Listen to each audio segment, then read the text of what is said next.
Anita college छोड़ चुकी थी और एक दिन वो किसी मॉल में कुछ सामान खरीदने के लिए गई। तभी वहाँ उसे एक कॉलेज का पुराना दोस्त दिनेश मिल गया। तो दिनेश अनीता से कहा, हेलो अनीता, तुम कैसी हो? कॉलेज छोड़ने के बाद हम सभी दोस्तों को भूल ही गई।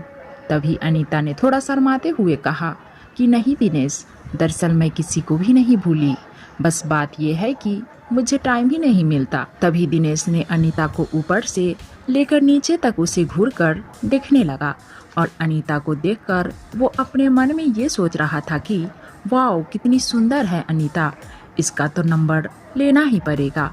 वैसे अनीता शुरू से ही बहुत ही भोली लड़की थी और ये बात दिनेश जानता था और दिनेश कॉलेज टाइम से ही बहुत ही फ्रॉड लड़का था, लेकिन ये बात अनीता को बिल्कुल भी मालूम नहीं थी। तभी दिनेश ने अनीता से कहा कि अनीता चलो एक कॉफ़ी पीते हैं। तो अनीता ने माना किया, लेकिन दिनेश ने कहा कि यार पता नहीं फिर हम सब कब मिलेंगे, चलो ना यार। तब दिनेश उसका हाथ पकड़कर कॉफ़ी पिलाने के लिए ले गया और अनीता माना ही नहीं कर पाई। तभी दोनों ने कॉफ़ी भी पी ली। फिर अनीता जाने लगी, लेकिन दिनेश ने अनीता से बड़ी ही चालाकी से उसका नंबर भी मांग लिया और अनीता ने दिनेश को अपना नंबर न जाने क्यों दे दिया। तब अनीता ने कहा कि दिनेश अब मैं चलती हूँ, शायद मुझे बहुत देर हो गई है, घर पर सब मेरी राह देख रहे होंगे। तो दिनेश ने फिर से अनीता का हाथ पकड़कर कहा, अरे यार प्लीज अनीता रुको तो सही, इतने दिनों में हम मिले हैं, 5 मिनट रुक जाओ बस। अच्छा ये बताओ कि तुम्हारा अब तक कोई बॉयफ्रेंड है या नहीं, या अभी तक तुम यूं ही शर्माती रहती हो? तो अनीता ने दिनेश से कहा कि नहीं दिनेश, मेरा कोई भी बॉयफ्रेंड नहीं है। तभी दिनेश ने चांस मारते हुए उससे कहा, अरे अनीता तुम तो इतनी ज़्यादा खूबसूरत हो, फिर भी तुम्हें आज तक किसी ने भी प्रपोज क्यों नहीं किया? इस बात से अनीता थोड़ा उदास हो गई। इतने में ही दिनेश ने अनीता के कंधे पर हाथ रखते हुए कहा कि तुम चिंता मत करो अनीता, अब जल्द ही तुम्हारी ज़िंदगी में एक बॉयफ्रेंड आने वाला है और वो तुमसे बहुत ही ज़्यादा प्यार करेगा।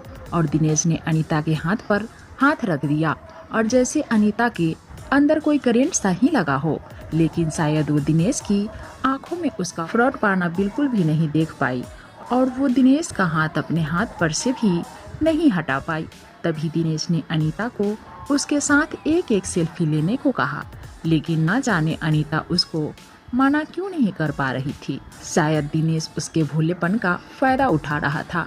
अब तो दिनेश ने न जाने व्हाट्सएप पर क्या क्या भेज रहा था, कभी उसे गुलाब का फूल भेज रहा था तो कभी उसे हार्ट या किसिंग वाले मैसेज भेज रहे थे और अनीता को कहीं ना कहीं डर लग रहा था। लेकिन दिनेश ने उसको कहा कि अरे यार तुम तो कुछ भी नहीं, मेरे दोस्त की गर्लफ्रेंड तो रोज ही उसे एक किस देने एक बगीचे में आती है और वो तो अपने घर वालों को तो कुछ भी नहीं समझती। इस बात से अनीता का हौसला बहुत ही ज़्यादा बढ़ गया और एक दिन अनीता के घर पर कोई भी नहीं था। इस बात का दिनेश को पता लग गया तो वो अचानक ही उसके घर पर आ गया। इस बात से अनीता बहुत ही डर गई, लेकिन वो तो ज़बरदस्ती ही अनीता के घर में बैठ गया और उसके यहाँ वहाँ हाथ लगाने लगा। अनीता ने उसे रोकना चाहा तो दिनेश ने उसे आई लव यू कह दिया। अब अनीता उसे रोक ही नहीं पा रही थी, क्योंकि उसे पहली बार किसी ने आई लव यू कहा था, मगर उसे दिनेश के अंदर का दरिंदा बिल्कुल भी नजर नहीं आ रहा था। अब दिनेश को अनीता ने जाने को कहा, लेकिन दिनेश बदले में उससे एक किस मांगने लगा और उसने उसकी न जाने कितनी किस ले ली। किस लेते समय उसने उसके साथ एक सेल्फी भी ले ली, फिर वो वहाँ से चला गया। अब अनीता को बहुत ही ज़्यादा डर लग रहा था, लेकिन उसने दिनेश के बारे में अपने घर वालों को कुछ भी नहीं बताया। अब दिनेश पूरे दिन ही अनीता से फ़ोन पर बातें करता रहता था। एक बार दिनेश ने अनीता को एक होटल में आने को कहा, लेकिन अनीता ने उससे कहा कि दिनेश तुम मुझसे एक बार शादी कर लो, फिर चाहे तुम मुझे कहीं पर भी घुमाने ले चलो। लेकिन फिर दिनेश ने जिद करते हुए कहा कि नहीं अनीता, मैं तुमसे बहुत प्यार करता हूँ और फिर एक दिन शादी भी कर ही लूँगा, तो फिर तुम्हें सिर्फ एक बार होटल में मेरे साथ चलने में क्या हर्ज हो रहा है।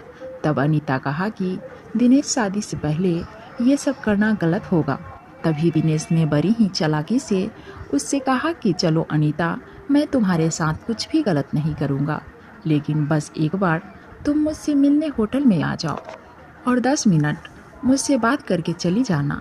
अब अनीता उसकी बहकी बातों में आ गई और उसने होटल में आने के लिए दिनेश को हाँ कर दिया। और तो और उसने अपने घर वालों को भी कुछ नहीं बताई और वो दिनेश के पास उस होटल में पहुंच गई।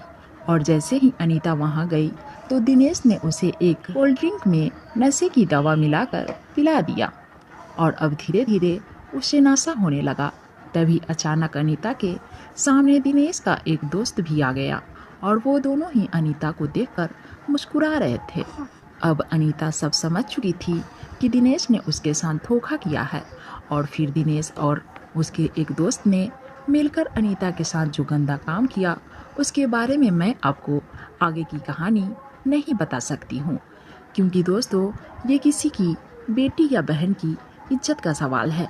लेकिन ये कहानी मैंने आपको इसलिए सुनाई हूँ क्योंकि अनीता जैसी ही मेरी बहनें बार बार ऐसी ही गलती क्यों करती है।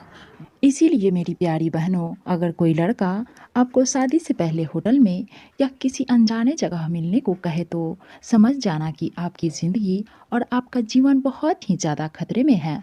आपके बॉयफ्रेंड पर पूरा विश्वास भी हो तो प्लीज़ एक बार अपने घर वालों या किसी भी नज़दीकी सहेली से सलाह ज़रूर लें, ताकि आपका जीवन हमेशा सुरक्षित रहे।